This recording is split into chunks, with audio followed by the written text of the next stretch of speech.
ನಮಸ್ಕಾರ ವೀಕ್ಷಕರೇ, ಅನ್ನಭಾಗ್ಯ ಯೋಜನೆಯ ಫಲಾನುಭವಿಗಳಿಗೆ ಭರ್ಜರಿ ಗುಡ್ ನ್ಯೂಸ್ ಅಂತಾನೆ ಹೇಳ್ಬೋದು. ಸೊ ನಿಮ್ಮ ಹತ್ರ ಬಿಪಿಎಲ್ ಹಾಗೂ ಎಪಿಎಲ್ ರೇಷನ್ ಕಾರ್ಡ್ ಇದ್ರೆ ನಿಮ್ಮೆಲ್ಲರಿಗೂ ಕೂಡ ಈ ಒಂದು ಹಣ ಜಮಾ ಆಗ್ತಕ್ಕಂಥದ್ದು. ಸೊ ಬಹಳ ದಿನ ಆಯ್ತು, ಈಗಾಗಲೇ ನೀವು ವೇಟ್ ಮಾಡ್ತಾ ಇದ್ರಿ. ಸುಮಾರು ಮೂರ್ ತಿಂಗಳ ಹಣ ಜಮಾ ಆಗಿಲ್ಲ ಅಂತ ಹೇಳ್ಬಿಟ್ಟು ಕಮೆಂಟ್ ಅಲ್ಲಿ ಕೂಡ ಕಮೆಂಟ್ಸ್ ಗಳನ್ನ ಬಹಳಷ್ಟು ಜನ ಮಾಡಿದ್ರೆ. ಸೊ ನಾನು ಕೂಡ ಕಮೆಂಟ್ಸ್ ಗಳನ್ನ ನೋಡಿದೀನಿ. ಸೊ ಅನ್ನಭಾಗ್ಯ ಯೋಜನೆ ಹಣ ನಮ್ಗೆ ಜಮಾ ಆಗಿಲ್ಲ ಸರ್, ಒಂದಲ್ಲ ಎರಡಲ್ಲ ಮೂರ್ ಕಂತುಗಳು ಪೆಂಡಿಂಗ್ ಉಳಿದಿದಾವೆ. ಸೊ ಹೀಗಾದ್ರೆ ಹೇಗೆ ನಮ್ಗೆ ಹಣ ಜಮಾ ಆಗತ್ತಾ ಇಲ್ವಾ ಅನ್ನುವಂಥದ್ದನ್ನ ತಿಳಿಸಿಕೊಡಿ ಅಂತ ಹೇಳ್ಬಿಟ್ಟು ಕಮೆಂಟ್ಸ್ ಗಳು ಬಂದಿದ್ವು. ವೀಕ್ಷಕರೇ, ಅನ್ನಭಾಗ್ಯ ಯೋಜನೆಯಲ್ಲಿ ಸದ್ಯಕ್ಕೆ ನಿಮಗೆ ನವೆಂಬರ್ ಮತ್ತು ಡಿಸೆಂಬರ್ ತಿಂಗಳ ಹಣ ನಿಮಗೆ ಜಮಾ ಆಗ್ತಕ್ಕಂಥದ್ದು. ಸೊ ನಿಮ್ಮ ಮನೆಯ ಸದಸ್ಯರ ಆಧಾರದ ಮೇಲೆ ಕೂಡ ಜಮಾ ಆಗತ್ತೆ. ಸೊ ನಿಮ್ಮ ಮನೆಯಲ್ಲಿ ಎಷ್ಟು ಜನ ಇರ್ತೀರಿ ಆಧಾರದ ಮೇಲೆ ನಿಮಗೆ ಹಣ ಜಮಾ ಆಗ್ತಕ್ಕಂಥದ್ದು. ಸೊ ಈಗಾಗಲೇ ಈ ಒಂದು ಅನ್ನಭಾಗ್ಯ ಯೋಜನೆ ಬಗ್ಗೆ ಸಾಕಷ್ಟು ವಿಡಿಯೋಸ್ ಗಳಲ್ಲಿ ನಾನು ನಿಮಗೆ ತಿಳಿಸ್ಕೊಟ್ಟಿದ್ದೀನಿ ಇದ್ರ ಬಗ್ಗೆ.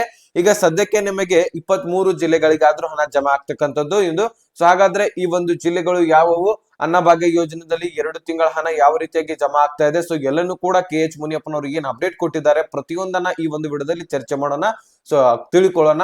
ಸೊ ವಿಡಿಯೋನ ಕೊನೆವರೆಗೂ ಆದಷ್ಟು ವಾಚ್ ಮಾಡಿ, ಚಾನಲ್ಗೆ ಸಬ್ಸ್ಕ್ರೈಬ್ ಮಾಡಲಿ ಅಂದ್ರೆ ದಯವಿಟ್ಟು ಇದೇ ರೀತಿ ಲೇಟೆಸ್ಟ್ ಆಗಿ ಅಪ್ಡೇಟ್ ಗಳನ್ನ ಕೊಡ್ತಾ ಇರ್ತೀವಿ. ಚಾನಲ್ಗೆ ಸಬ್ಸ್ಕ್ರೈಬ್ ಮಾಡ್ಕೊಳ್ಳಿ, ವಿಡಿಯೋಕ್ಕೆ ಒಂದು ಲೈಕ್ ಕೊಟ್ಬಿಟ್ಟು ವಿಡಿಯೋನ ನೋಡ್ಲಿಕ್ಕೆ ಸ್ಟಾರ್ಟ್ ಮಾಡಿ. ನಾನು ಡೈರೆಕ್ಟ್ ಆಗಿ ಟಾಪಿಕ್ ಗೆ ಬಂದ್ಬಿಡ್ತೀನಿ.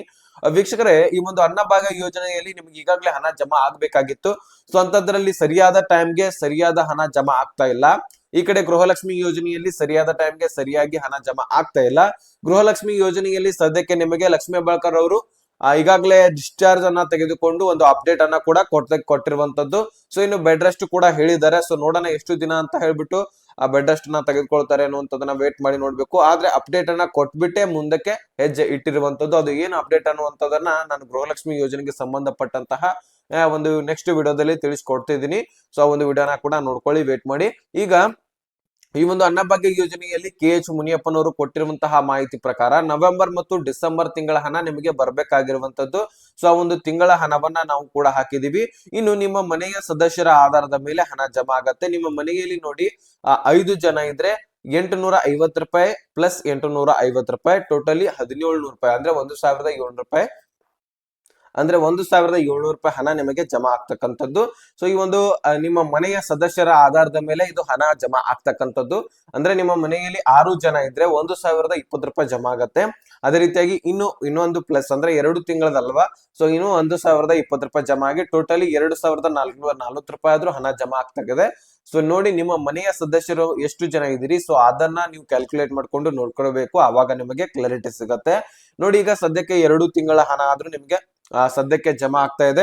ಸೊ ಈಗ ಬಹಳಷ್ಟು ಜನ ಅಕ್ಕಿ ಕೊಡ್ತೇವೆ ಅಂತ ಹೇಳ್ತಾ ಇದ್ರಿ ಅಂತ ಕೇಳ್ತಾ ಇದ್ರಿ. ಅದೇ ರೀತಿಯಾಗಿ ಆ ಒಂದು ಪದಾರ್ಥಗಳನ್ನ ಕೊಡಿ ಅಂತಾನು ಕೂಡ ಕೇಳ್ತಾ ಇದ್ರಿ.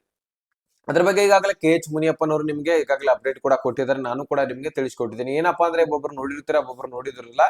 ಅಂದ್ರೆ ಈಗ ನೋಡಿ, ನಿಮ್ಗೆ ಅಕ್ಕಿ ಕೊಡ್ತೇವೆ ನಾವು ಈಗಾಗಲೇ 29 ರೂಪಾಯಿ ಕೆಜಿಗೆ ಕೇಂದ್ರದಿಂದ ತೆಗೆದುಕೊಳ್ತಾ ಇದೀವಿ. ಸೊ ಟೋಟಲಿ ನಾವು 10 ಕೆಜಿ ಅಕ್ಕಿಯನ್ನೇ ಕೊಡ್ತೇವೆ ಅಂತಾನು ಕೂಡ ಒಂದು ಅಪ್ಡೇಟ್ ಸಿಕ್ಕಿತ್ತು. ಅದೇ ರೀತಿಯಾಗಿ ನಾವು ಪದಾರ್ಥಗಳನ್ನ ಕೊಡ್ತೇವೆ ಅಂತಾನು ಕೂಡ ಅಪ್ಡೇಟ್ ಸಿಕ್ಕಿತ್ತು. ಸೊ ಆ ರೀತಿ ಏನು ಇಲ್ಲ. ಅದನ್ನ ನಿರ್ಧಾರವನ್ನ ಕೈ ಚೆಲ್ಲಿ ಬಹಳ ತಿಂಗಳನ್ನ ಆಯ್ತು. ಈಗ 2-3 ತಿಂಗಳಾಯ್ತು. ಸುಮಾರು ಜೂನ್ ಜುಲೈನಲ್ಲಿ ಕೂಡ ಅದರ ಬಗ್ಗೆ ಅಪ್ಡೇಟ್ ಅನ್ನ ಕೊಟ್ಟಿದ್ರು KH ಮುನಿಯಪ್ಪನವರು.